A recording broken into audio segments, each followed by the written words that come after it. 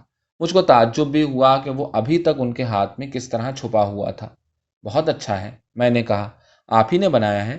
جب ہم آپ کے اتنے تھے تب بنایا تھا۔ میں ان سے اس کے بنانے کی ترکیب پوچھنے والا تھا، لیکن اسی وقت انہوں نے میز پر سے کوئی چیز اٹھائی اور اسے دیکھتے ہوئے کہا، یہ شاید کسی شیشی کا ڈھکنا ہے۔ میں نے ڈھکنے کو دیکھا، پھر میز کو، پھر نیچے زمین کو۔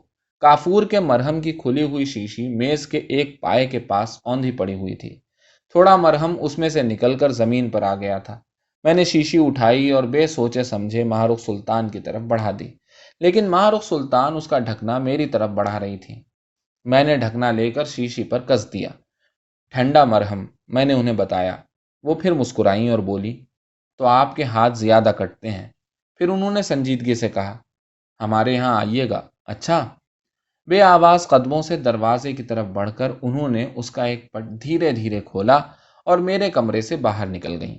بڑے کمرے میں باتوں کی آوازیں دم بھر کو رکیں، پھر مجھے خوشی کی چیخیں، زور زور سے پیار کرنے کی آوازیں اور ماہ رخ سلطان کے نام کی پکار سنائی دی۔ اس مکان میں وہ لوگ بہت دن نہیں رہے اور میں ان لوگوں میں ماہ رخ سلطان کے سوا اور کسی سے مانوس نہ ہو سکا۔ اگرچہ میرا زیادہ سابقہ ان کی بہنوں سے رہا، مجھے ان کی بہنوں کی تعداد اور ان کی چھوٹائی بڑائی کا بھی صحیح علم نہ ہو سکا۔ وہ سب بہت رنگین کپڑے پہنتی تھیں، زور زور سے بولتی اور زور زور سے ہنستی تھیں، اور ذرا سی ہنسی میں ان کے چہرے سرخ ہو جاتے تھے۔ حیرت کے اظہار میں وہ چیخ پڑتیں اور بہت خوش ہوتیں تو رونے لگتی تھیں۔ اس طرح کی ایک دو عورتیں خود میرے خاندان میں بھی تھیں، اور جب کبھی ان میں سے کوئی ہمارے یہاں مہمان ہوتی تو گھر کی رونق بڑھ جاتی تھی۔ لیکن ماہ رخ سلطان کی بہنوں کو دیکھ کر مجھے وحشت ہونے لگتی تھی اور میں ان سے کترانا چاہتا تھا۔ خود ماہ رخ سلطان ان میں کھوسی جاتی تھیں، اور کبھی کبھی جب وہ ان کے جھرمٹ سے نکل کر مجھ سے بات کرتی تو کچھ دیر تک ان کی آواز مجھے صاف سنائی نہیں دیتی تھی۔ ہمارے یہاں ان لوگوں کے آنے کے 5ویں 6 دن سے میرا اس گھر میں آنا جانا شروع ہوا۔ پہلی بار میں اپنے یہاں کی کسی مذہبی تقریب کا بلاوا لے کر وہاں گیا تھا۔ ادھیڑ عمر کی ایک عورت نے، جس کے بارے میں اندازہ نہیں ہوتا تھا کہ وہ ملازمہ ہے یا اسی خاندان کی کوئی فرد، مجھے 3 آتش دانوں والے کمرے میں پہنچا دیا، جہاں کرخت آواز والی بڑی بی بیٹھی ایک کالے ڈبے میں چھوٹی چھوٹی شیشیاں رکھ رہی تھیں۔ تقریب میں آنے کا وعدہ کرنے کے بعد کچھ دیر تک وہ مجھ سے میرے گھر والوں اور دور اور قریب کے رشتہ داروں کے بارے میں معلومات حاصل کرتی رہیں۔ پھر انہوں نے مجھے اپنے بارے میں معلومات فراہم کرنا شروع کرا دیں، اور ان کے بولنے کی رفتار تیز ہو گئی۔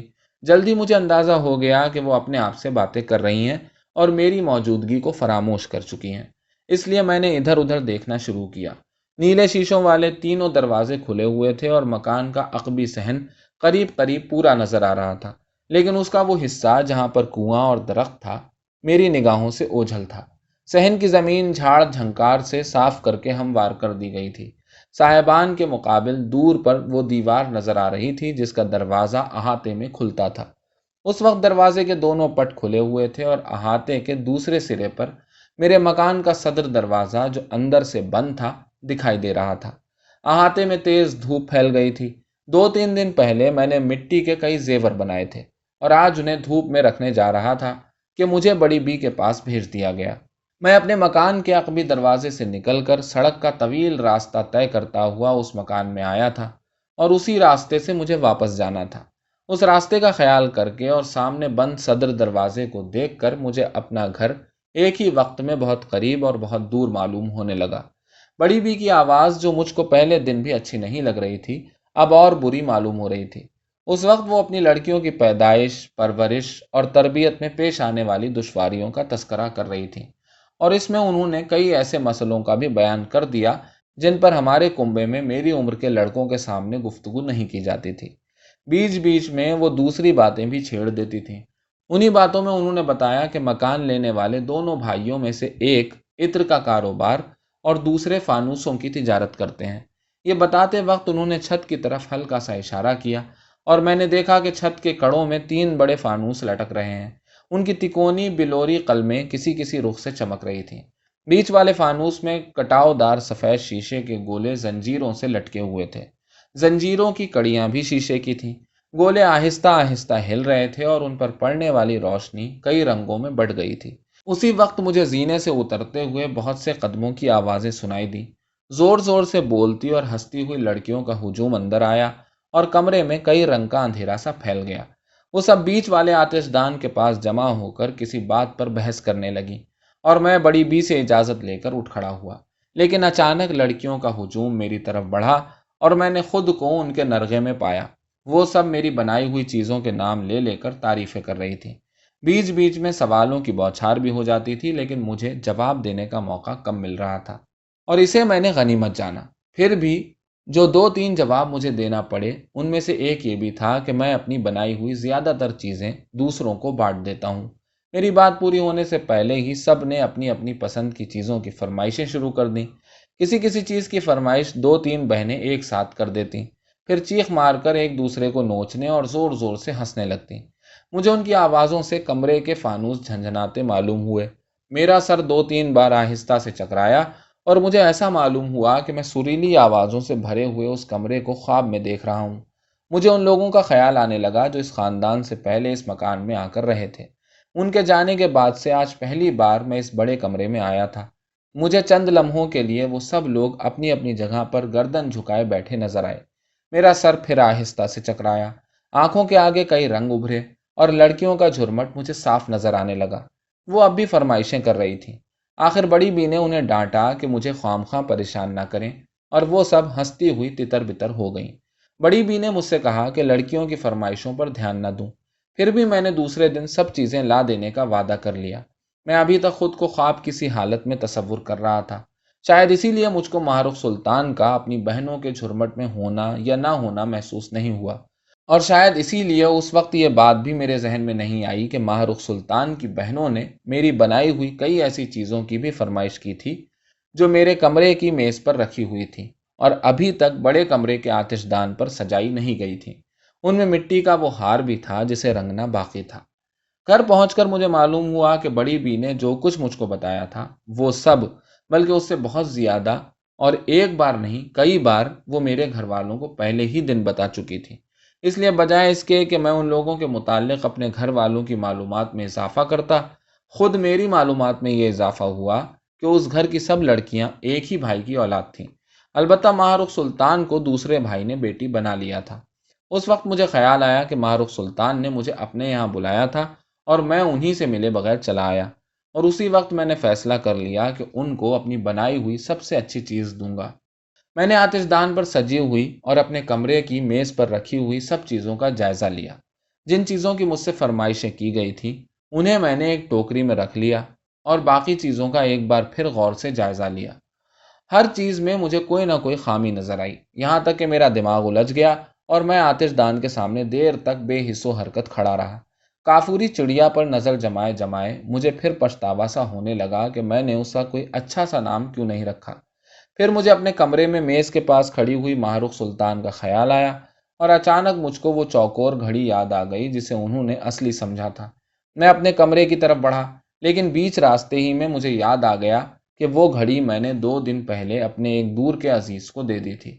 وہ مجھ کو بہت چاہتے تھے اور جب بھی ہمارے یہاں آتے میرے لیے کوئی نہ کوئی نئی قسم کا اوزار ضرور لاتے تھے۔ گھڑی میں نے ان کے مانگے بغیر بلکہ ان کے انکار پر اصرار کر کے انہیں دے دی تھی، لیکن اس وقت مجھ کو ان پر ایسا غصہ آ رہا تھا جیسے وہ اسے مجھ سے چھین کر لے گئے ہوں۔ میں نے یہ بھی یقین کر لیا کہ وہ گھڑی میری کاریگری کا بہترین نمونہ تھی، حالانکہ اس کا بنانا کچھ مشکل نہ تھا۔ اگرچہ اس میں دیر لگتی تھی، میں نے اسے پھر سے بنانے کا فیصلہ کر لیا اور اپنے کمرے میں بند ہو گیا۔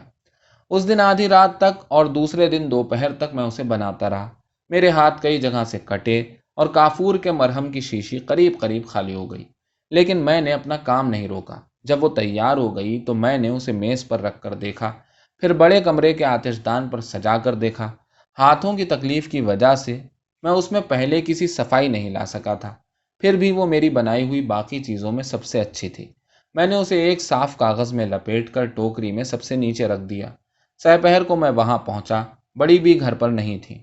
ادھیڑ عورت مجھے آتش دانوں والے کمرے میں لائی اور میں نے جاتے ہی ٹوکری میں سے چیزیں نکال نکال کر کسی ترتیب کے بغیر آتش دان پر رکھنا شروع کی۔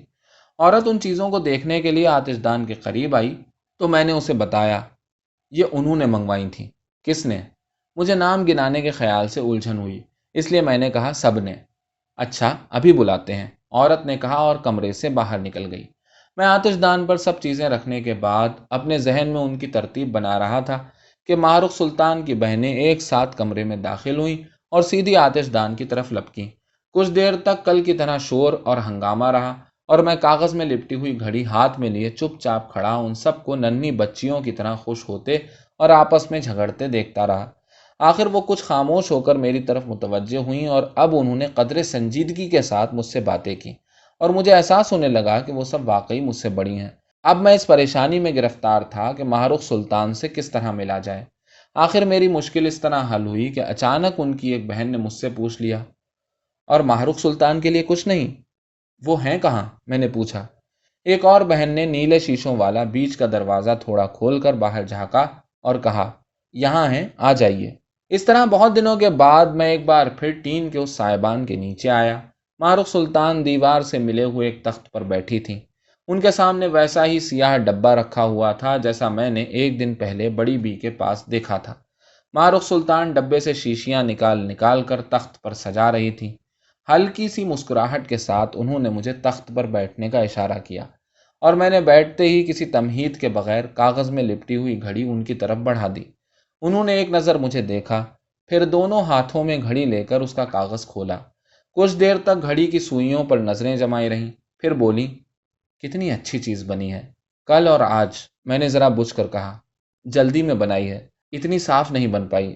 نہیں، ماہ رخ سلطان نے کہا اور گھڑی کو مختلف رخوں سے دیکھا، پھر بولی، یہ زیادہ اچھی ہے۔ وہ تو اصلی معلوم ہوتی تھی۔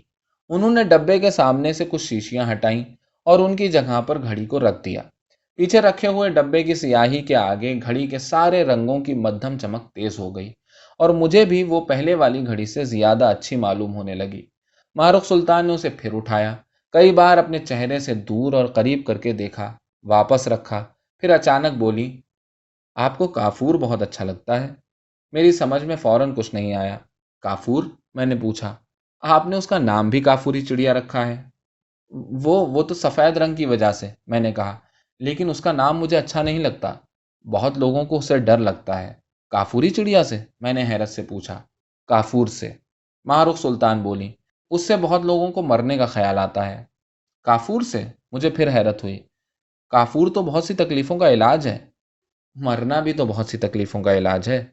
ان کے لہجے میں ہلکی سی شوخی تھی، اس لیے میں نے ہنس کر ان کی طرف دیکھا، لیکن وہ مسکرا بھی نہیں رہی تھی۔ مجھے وہ صرف کچھ سوچتی نظر آئیں۔ گھڑی کے پیچھے رکھے ہوئے سیاہ ڈبے پر وہ اپنی بیچ کی انگلی کا ناخن آہستہ آہستہ مار رہی تھی، جس کی ہلکی اور یکساں آواز کی وجہ سے گھڑی چلتی ہوئی معلوم ہو رہی تھی۔ اس آواز کے ساتھ ساتھ مکان کے دوسرے حصوں سے ماہ رخ سلطان کی بہنوں کے ہنسنے بولنے کی آوازیں بھی سنائی دے رہی تھیں۔ ان میں سے ایک آواز دروازے کے پاس آ کر رکی۔ ایک بہن سائبان کے نیچے آئی، ماہ رخ سلطان کے قریب جا کر جھکی اور ان کی پیشانی پر پیار کر کے واپس چلی گئی۔ ماہ رخ سلطان نے اسے جاتے دیکھا، پھر شیشیوں کو ایک قطار میں رکھنے لگی۔ انہوں نے گھڑی کو اٹھا کر سیاہ ڈبے کے پہلو میں رکھ دیا اور مجھ سے پوچھا، آپ کو یہ سب بنانا کس نے سکھایا؟ کسی نے نہیں۔ کسی نے نہیں؟ میں نے انہیں بتایا کہ کس طرح بالکل بچپن سے مجھ کو چیزیں بنانے کا شوق تھا اور کس طرح میرے پاس رفتہ رفتہ اوزار جمع ہوتے گئے اور میں نے شروع میں کیا کیا بنایا اور بعد میں کیا کیا۔ اس بیچ میں ماہ رخ سلطان کی کئی بہنیں باری باری آئیں اور انہیں پیار کر کے چلی گئیں، اور جب ان میں سے ایک نے جانے سے پہلے جھک کر ان کے کان میں کچھ کہا تو مجھے احساس ہوا کہ میں دیر سے بیٹھا بول رہا ہوں، لیکن جب میں جانے کے لیے اٹھنے لگا تو ماہ رخ سلطان نے مجھے روک لیا۔ کچھ دیر بیٹھیے، انہوں نے سیاہ ڈبے میں شیشیاں واپس رکھتے ہوئے کہا، آپ سے باتیں کر کے ہمیں اپنے بچپن کا خیال آ جاتا ہے۔ ان کا یہ کہنا مجھے اچھا معلوم ہوا، لیکن اب میری سمجھ نہیں آ رہا تھا کہ ان سے کیا باتیں کروں، اس لیے میں نے پوچھا، ان شیشیوں میں کیا ہے؟ عطر، ماہ رخ سلطان نے کہا اور ڈبہ میرے قریب رکھ دیا۔